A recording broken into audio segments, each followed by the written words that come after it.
Que dire à présent des limites du modèle bleu et jaune pour les fournisseurs d'IKEA? À lire les étiquettes dans le magasin, tous les articles sont labellisés Quality of Sweden. Mais viennent-ils tous de Suède? Bien sûr que non. IKEA dispose de 1300 fournisseurs répartis dans 53 pays, principalement en Europe et en Asie. Et c'est là tout ce que l'on sait aujourd'hui. IKEA ne souhaite pas diffuser la liste de ses sous-traitants. Nous avons vraiment bien choisi nos partenaires avec lesquels on veut vraiment travailler sur le terrain dans les pays du tiers-monde sur différents sujets. Alors, ce qui est important pour nous, c'est de pouvoir continuer vraiment à réaliser ce que nous voulons faire. Et à côté de ça, en ce qui concerne vraiment les détails sur, par exemple, nos fournisseurs, c'est aussi pour des raisons concurrentielles qu'on ne va pas aller trop en détail. Quid à présent des conditions de travail des sous-traitants? À cela, IKEA répond Highway. Highway, c'est le code de conduite dont s'est dotée la multinationale en 2001.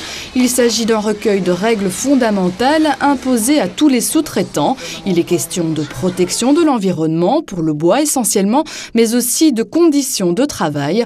En clair, sur ce point, Highway impose à ses sous-traitants de respecter les lois de leur pays.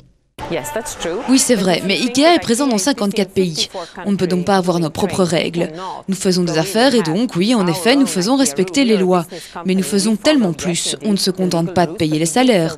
On offre aussi un certain confort de travail, comme par exemple de l'eau chaude. On s'assure que les collaborateurs reçoivent des formations et accroissent leurs connaissances, que leurs enfants aillent à l'école. C'est une prise en considération beaucoup plus large. Et ce qui est important, c'est qu'on ne choisit pas ces entreprises pour une courte période. Nous établissons des relations à long terme avec nos fournisseurs. Il faut donc parfois plus de temps pour atteindre nos objectifs. Mais quand on sait que le premier fournisseur d'IKEA est la Chine, on est en droit de se poser quelques questions sur la finalement faible portée d'Highway. Ce n'est pas là la seule critique à formuler, car ce code de conduite s'applique aux 1300 fournisseurs directs, mais dans de nombreux secteurs, comme le textile par exemple, la chaîne de sous-traitance peut être très longue. Celle-ci échappe manifestement au contrôle d'IKEA. D'autre part, des évaluations régulières sont prévues par Highway. Seul bémol, seules 80 personnes, qui plus est employées par IKEA, sont habilitées à mener ces audits.